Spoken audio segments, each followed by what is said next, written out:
Welcome to Farming for Nature with me, Brigid Barry, where farmers across Ireland who have found a way to work with nature while saving money tell us how they have done it.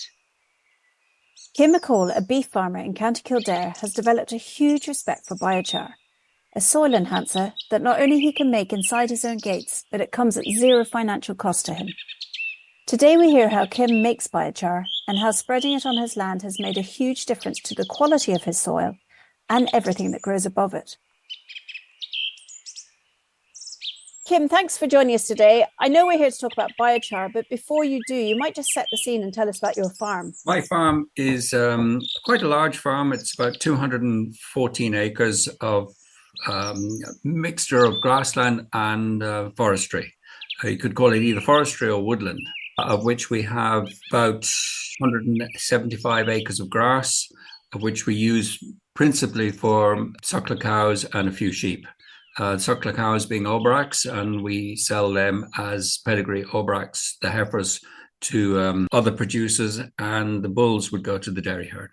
Brilliant. And you're a Farming for Nature ambassador, so you have a lot of nature on your farm, and one of the areas that you look at is soil. So biochar, this is one of the improvements that you use for your soil. How did you get into biochar? I first heard about it many years ago. I think it was on Countryfile. They put a little piece on using biochar as a remediation to the ash dieback, where they actually pumped biochar around the ash trees, and they had amazing results. The trees that had it around them actually survived and thrived, whereas everything else in the plantation died. It never really got traction after that, and I sort of forgot about it. And then a few years later, I came across it. People were talking about biochar, and it was sort of always in hushed tones, and it was very secretive. So I said, well, I'd educate myself how to make it. So I found a lady in America called Kilcullen, who is an engineer, and I watched her videos, and she had a couple of kiln designs. So we copied them, and I really just did it as she did, and it works extremely well.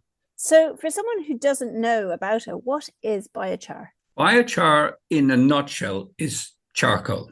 And the bio really comes in of its source material, which would be biological, could be wood chip. It could even be oat straw. It could be oat chaff. It could be wheat straw, or in tropics, it could be rice chaff.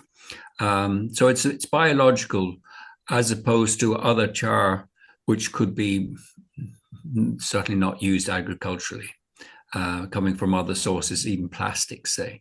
So we're dealing with a natural biomass and turning it into charcoal. Great. And how do you make it?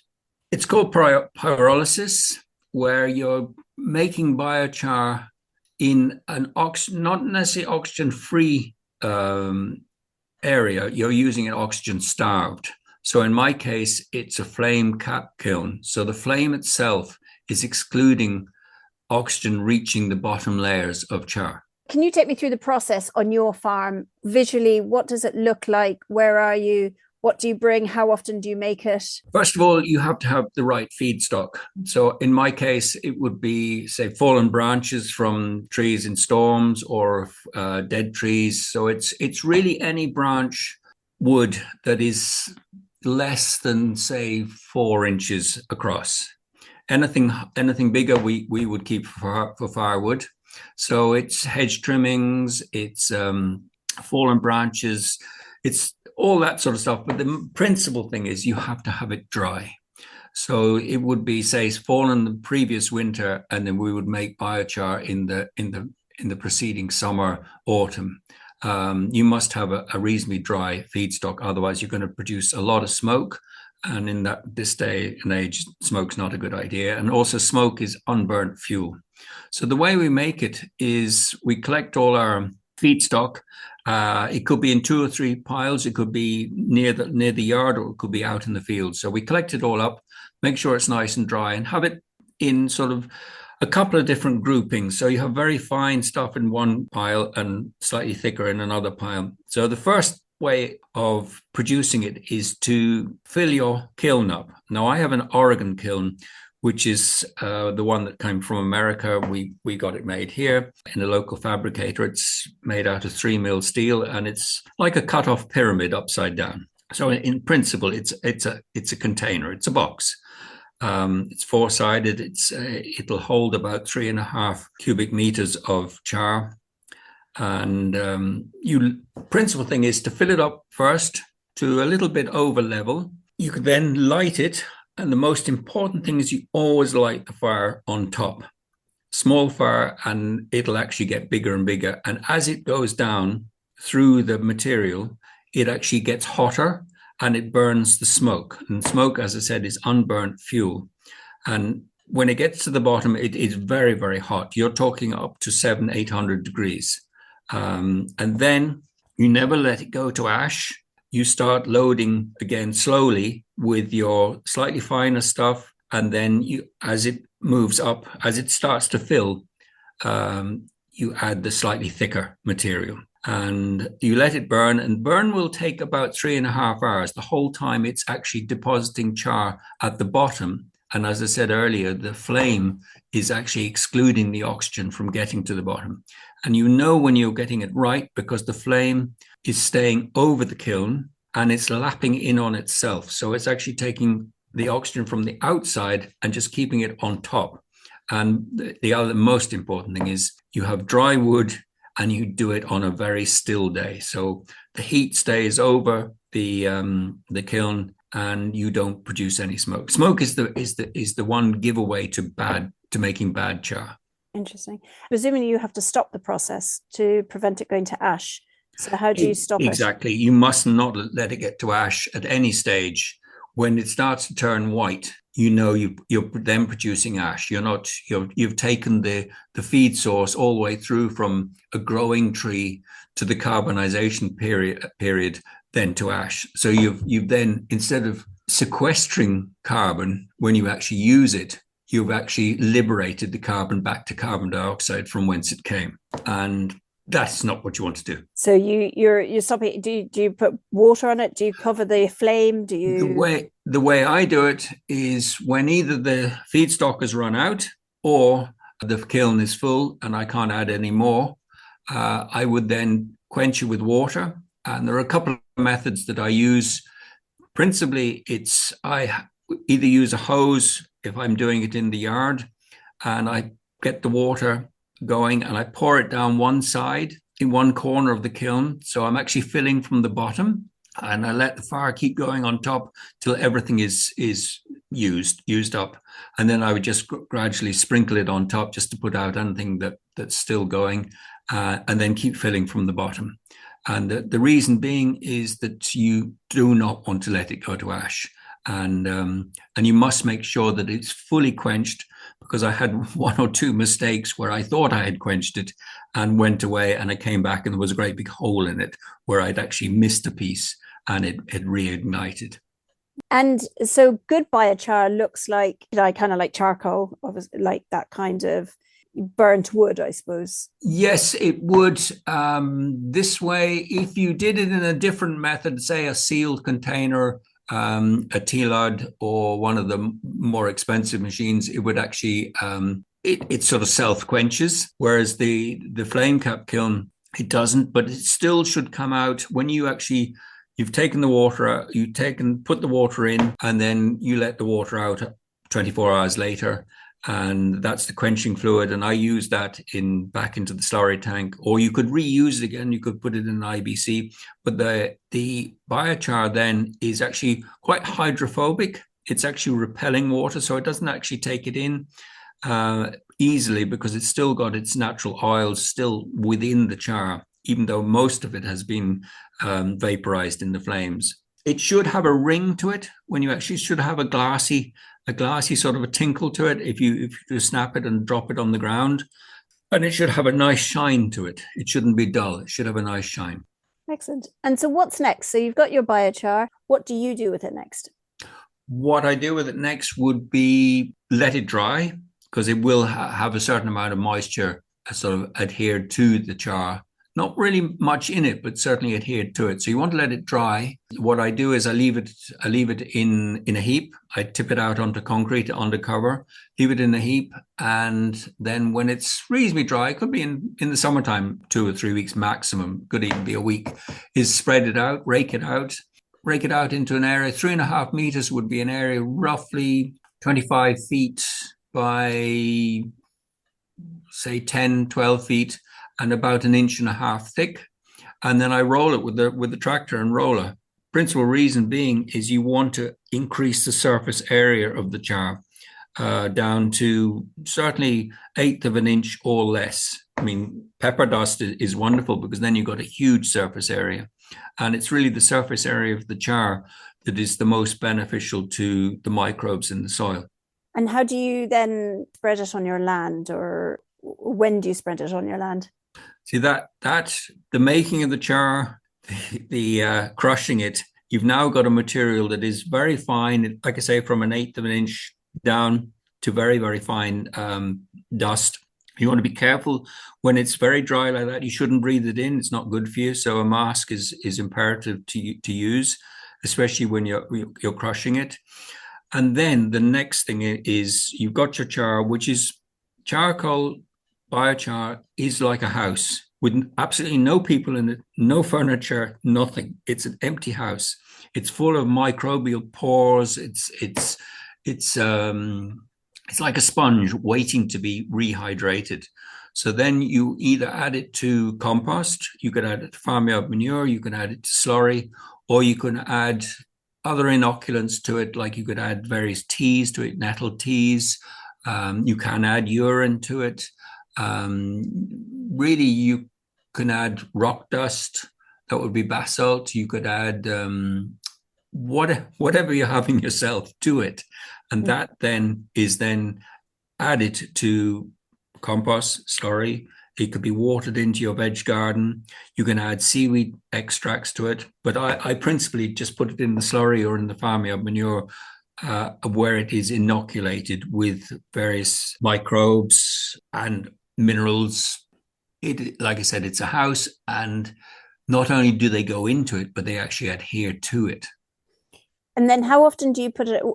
When do you put it on your soil, and how often? Is it once a year, twice a year, twice a week? Yeah, no, good question. If you were, say, in gardening, you could liquefy. You could actually put it into say, a watering can, add some seaweed to it and various other things to it, and actually just water it around your plants, water it around your veg, your orchard trees.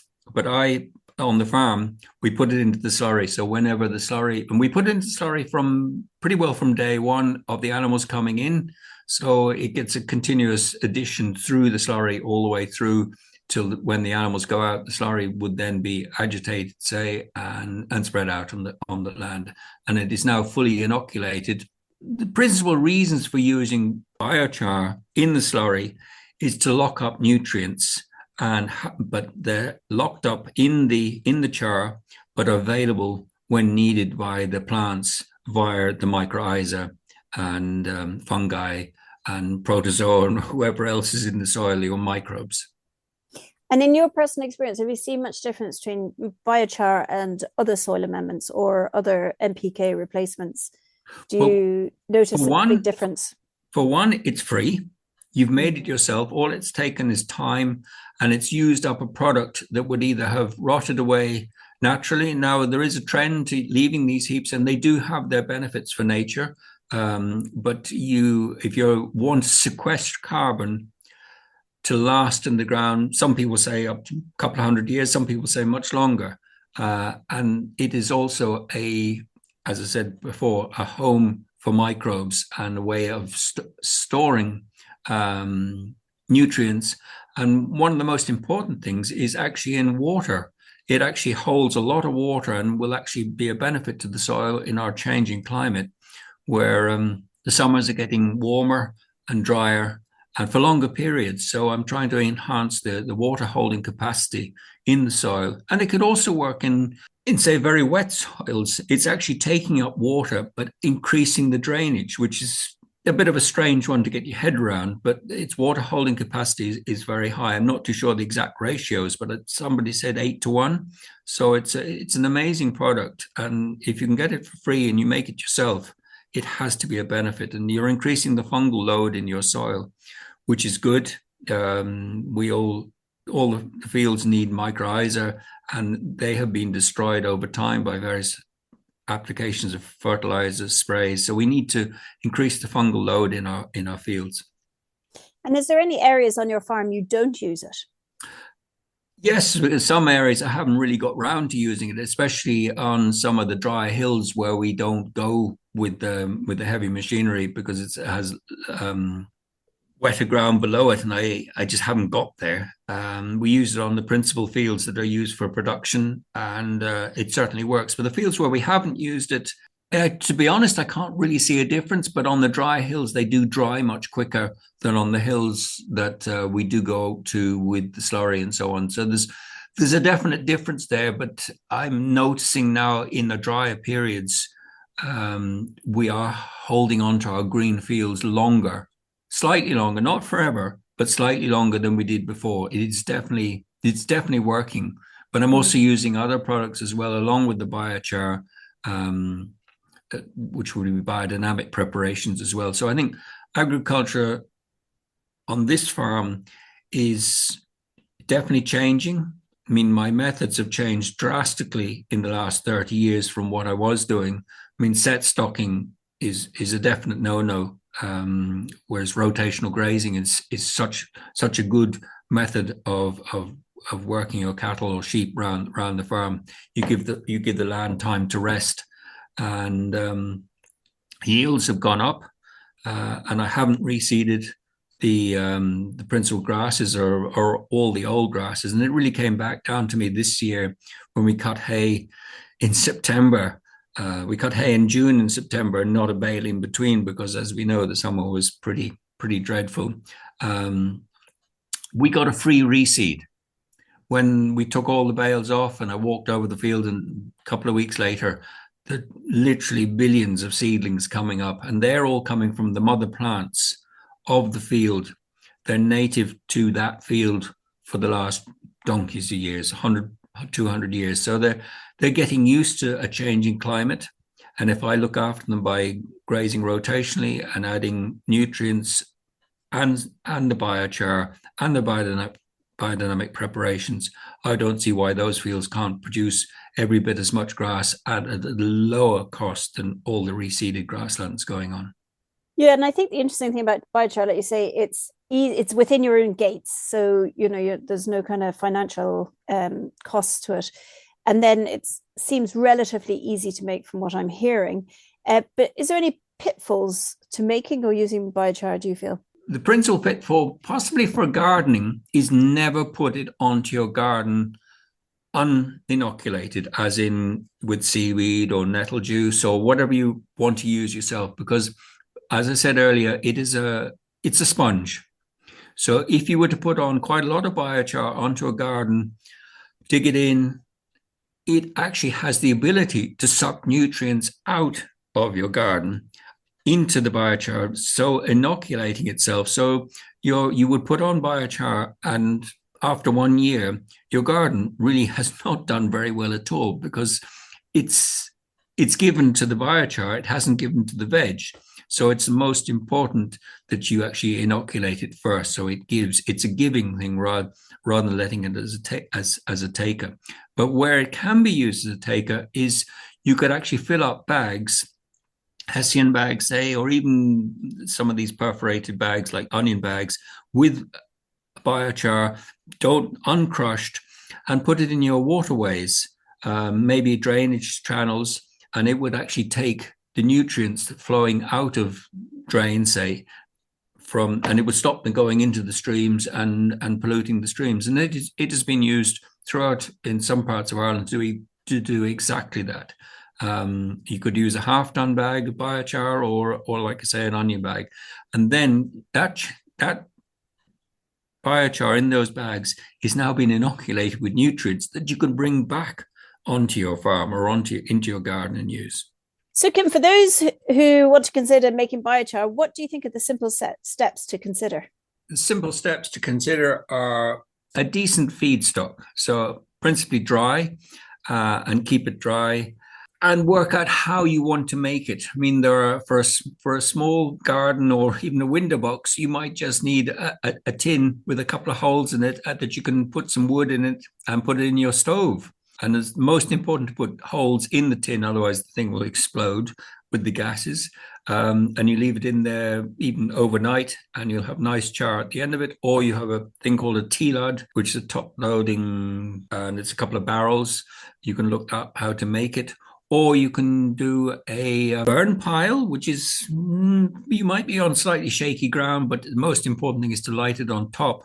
But the best one of all is either a Contiki kiln or a Oregon kiln, or even an old wheelbarrow. It's just a container. So you put your stock in it and you light it on top. It burns down.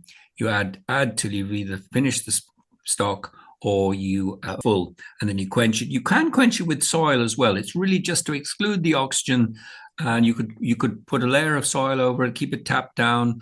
That takes a little bit longer to go out as such, but your main thing is to keep the oxygen out. You could use a wet blanket. You can use all sorts of things to basically put the flame out. But the most important thing is check that you are putting flame out. Otherwise, it'll just all ignite and burn to ash. It's very easy to make. You will make mistakes. We all make mistakes. But the principle is to use dry material. Otherwise, you will put smoke into the atmosphere, and then you'll draw attention to yourself. And not a good idea in these times.